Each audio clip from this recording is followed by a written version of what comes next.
here with a 2-page layout. I organized this, pulled the papers and the pictures months ago, and I just haven't been doing any scrapbooking. I have relocated myself to a different area, and I'll talk about that probably in future videos, but I have more space. I had a lot of space once upon a time using actually the same table, and I did some rearranging my craft room, went to a smaller table, and I can work on it, but it's crowded. And I had an opportunity to take another area of the house and use it for some art space. So that's what I'm doing, and I hope that it will work out for us. You can give me some feedback about the volume or the glare or anything for this room, and I can try to make some adjustments if I need to. But on this page, this is actually probably going to be 3 pages because I have a couple of more photos and I have lots of background paper that I can use. Where these photos came from is, like a lot of people, in 2020, we were of course at home, and we were not going to travel, and so we decided to do some things in the house. I decided to do some things in the house, and my husband went along with it.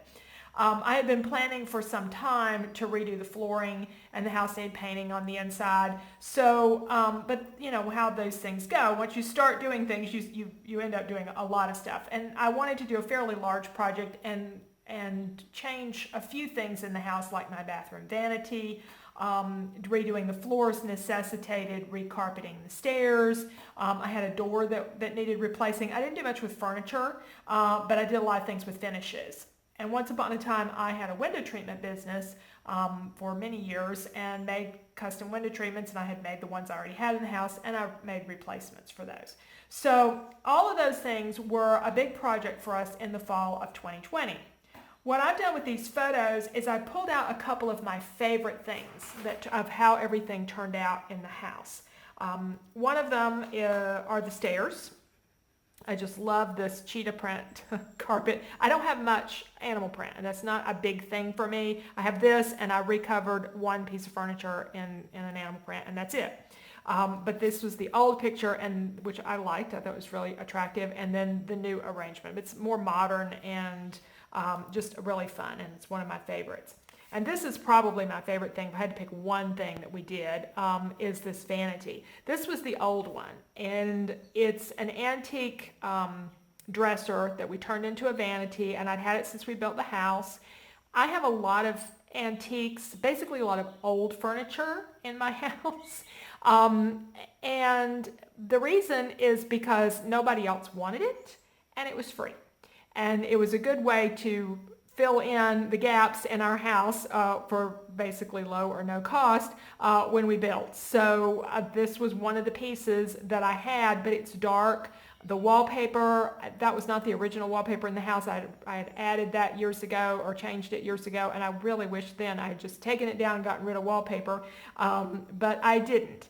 So I removed the wallpaper, which was a horrible chore, and had the room painted this, I call it a peacock green, that's not really its color, and bought this vanity from Wayfair, and the mirror is a family piece. It was at my mother's, and I just love it. It's just one of my favorite things. And so I have a lot of journaling that goes with this. There was a lot of things going on besides just this renovation, but it all sort of went together a little bit.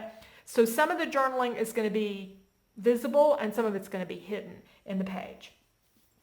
I didn't take a lot of pictures of the work as it was going on. I hired professionals for most things, but I did some things myself, like the horrible chore of removing that wallpaper. I had another room of wallpaper that came off easy, but this one was a challenge in the bathroom. And taking the carpet off the stairs, and there's a story behind that one that involves my husband.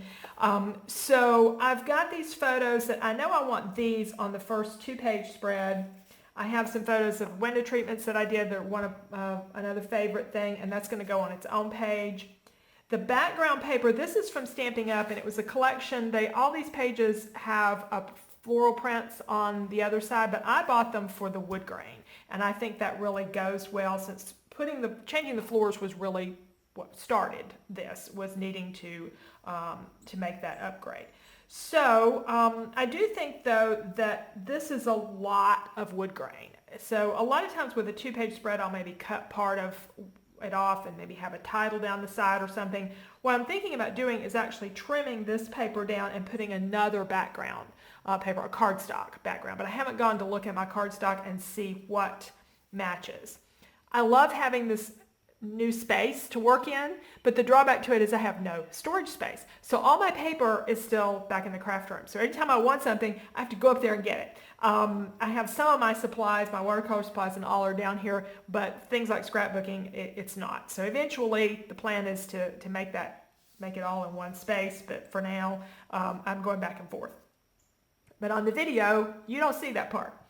Now, I need to figure out how to arrange these photos, and I wanted to do kind of a before and after, and then I had this stuff here, and when I laid these out a couple of days ago, when I first pulled this stuff out, I realized that I could actually do like a stair story and a bathroom story, because that's where the wallpaper removal came from. So that's sort of what I'm looking at. So I'm going to start by kind of moving the photographs around and figuring out where they're going to go on this 2-pager. I want the after photos to really show up, so I kind of think I want to separate them a little bit from the rest of the photos.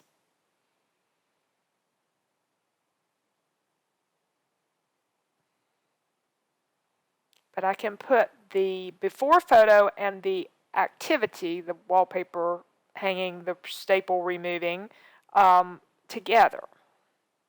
And I play a little bit with which side of the paper to go on. Both of these photos were faced to the right, but one's going to have to be facing off the page to make this work.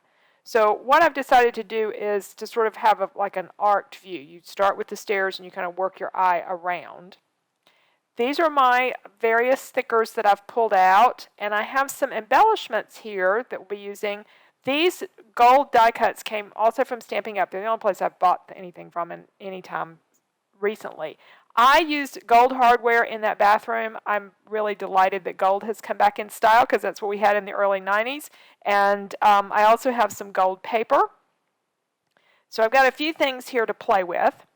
I do think that I want to cut down the background papers, and I went to my stash and I found 2 sheets of gray cardstock that I don't know where they came from. They don't perfectly match, but they're really, really close, and you're not going to end up seeing very much of them.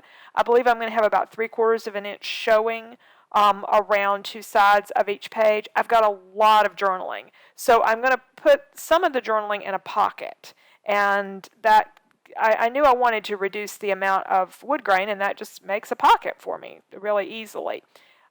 My good paper trimmer is still in the craft room, and I want to keep it there because it takes up a fair amount of room. But this little Fiskars trimmer I had from ages ago, I even remembered where I had stored it, which was a miracle. And I have it. I don't love using it, but it works pretty good. And so I've trimmed down my designer paper to 11 1/4 inch square, and then I'm just taking an 8.5 by 11 piece of white cardstock and taping that to the back to create this pocket.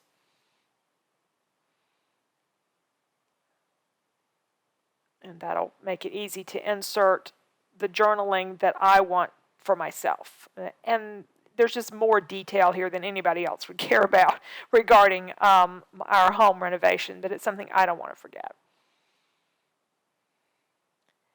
And then I'll glue that onto the background paper, and I'll trim down the other piece and glue it to the other piece of gray cardstock. And we're ready for a title. And this is going to have a really simple title of before and after. And I thought I'd use 2 different fonts here. I really like these black letters with the gold dots on them, and there's plenty of them, and I could use it for all of it, but I decided to I thought that before and after should have 2 different fonts. And so the other choices I have, one's large and one's shiny. So fortunately the gray one had an ampersand. I think all of these packs should have that character in them to do your and symbol, but they don't. This gold, I love these gold letters. They're really, really thin and narrow, and so I'm going to have to do something to make them pop a little bit more. That just the color by itself isn't going to do it. So I started doing some layering. I had this tag already pulled as one of the possible embellishments I might use on the page. and it's because the letters are so narrow, then they will fit on the word after, and that will really help the lettering show up a little more. And there was another gold element that I'm trying to figure out where I might use on the page. And there were multiple sheets. There's only 2 different styles here, but there's several of each one. You know, they do more things oriented towards card making, so you might want multiples. And I'm going to work in that gold animal print somewhere. Okay, I'm still working out my camera position down here. Sorry, I had to position it a little bit. I do have some other designer paper there. I pulled some more things from my stash, and there's the typical stuff, the gold enamel dots, there are some brads. But what I was really looking for was something in black. The stairs, I really wanted to accentuate that black handrail because I just love that. So I found this black chipboard piece, and I think I need to make it shinier. But I also brought some regular chipboard down here originally. I was thinking of just painting them black and then putting some gloss on there, but I like that frame around the word after. So I think I can add some gel over that and make it glossier. I also went to my supplies or my stash of the things that whenever I do a decorating project, I always keep the paint swatches and fabric, and so I'm pulling some of that out for embellishments. So I'm going to take the black element, and I'm just going to paint it with a layer of gel, and then I've got to kind of figure out where those embellishments are going to go. But let's get this painted up or coated with the gel. Right after I put the gel on there, I thought there was another way of doing this. I could have put clear embossing powder on it, and he'd set that, and that would have given it a nice shine also. But since I have a little bit of gel paste left, I'm trying to do some mixed media stuff again, and this was one of the supplies I still had. Okay.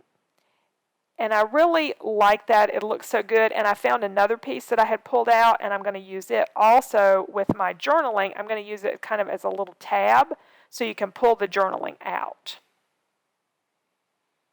I just think these need a little more accent, and so I'll probably put some gold, either brads or gems on them to make them show up a little bit more. And I have printed out my journaling. Oh, there's my gems. These are some very tiny gems. I think these are also Stampin' Up. I think they were a free gift at some point in time that I got, but there's one thing I realized as I was shooting this video is that I don't have my Tombow adhesive down here. Some of this stuff I'm going to have to buy duplicates of, my adhesives, and I have extra scissors, but paper trimmers. Some of this stuff I'm just going to have extras to work out of 2 different rooms. And now I'm deciding whether I want the photo to hang over the edge of the designer paper a little bit, and I do end up using that. I've got my gold gems on there, and I found one place to put that animal print paper in the gold. I'm just going to glue it to the back of this piece of chipboard, and I cut it a little narrow, so I end up adding a piece of tape to hold it on better. And then I will glue that to the top of the piece of journaling so it can be pulled out. And it's just going to say 2020 on it. It really took me a while to find a set of stickers that I hadn't used too many 2s and 0s out of already. So now it's a matter of figuring out where to put the rest of the embellishments. And initially I thought about just putting them on the top of each of those photos on the bottom corners, but then I thought I could sort of extend the whole arc of this page by kind of having the embellishments connect everything together. I mean, it would really be better to see all the before and then all the after, but your eye just sort of goes around the way I have things arranged. So I thought I'd just continue with that. I experimented with a few sequins, didn't like them, and I'm just, decreasing the number of embellishments. I do need something, though, there on the left. So let's take a look at the completed 2-page spread. What I did decide to put my embellishments so that it created this big arc across the page as your eye went over.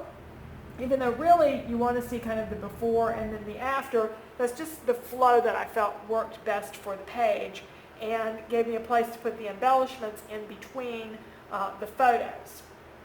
what I used over here to connect things was a piece of the gold. It's a different one than I had out at the beginning, but this circle embellishment just really worked well to connect everything together. And it's like had kind of a small paint swatch here. I think I might have a larger one somewhere else, but this was the one that I could find earlier today when I was doing this. And I did have to remember when I put this brad in to be sure and slide my journaling out and to only put it through this top layer. So I had to be a bit careful about that. And then the rest of the page came together really nicely, and I'm pleased with how this two-page layout works. I cut down the background papers and then put them on some gray cardstock so that would form a border around two sides of each page, or around three sides of the two-page layout. I've got lots of room for journaling in this pocket, and then I have some additional visible journaling here. I used several embellishments together to create this kind of interesting title, and I've added a little bit of, in this case, I guess you'd call it memorabilia, but the swatches that went with the redecorating. I didn't use a piece of the carpeting because it was too thick for the page, and I couldn't really just pull out some of the threads that didn't seem to have worked well. So, but I've still got some paint samples and a little bit of the fabric that was on the window treatment in this room. So I'm able to tell the story, or the beginning of the story, of the renovations or redecorating rather that we did in our house in 2020. And I do have a third page that will be coming along later that covers one other thing that I wanted to focus on from that project. So thanks for watching. If you have any feedback for me about the content of the video or about the filming of it, I know the camera's been in different positions on this table at different times. My camera stand is not really as stable as I want it to be, but I will be working on that. I moved it from tabletop to floor, and I had to do some things to make that work, because when I had it on the tabletop, every time I bumped the table, the camera moved. And so now I have a better setup. I just need to do a little bit more work with it to make it to where it's always in the same place. So thanks again for joining me with these, and I'll show you some close-ups as we wrap up the video.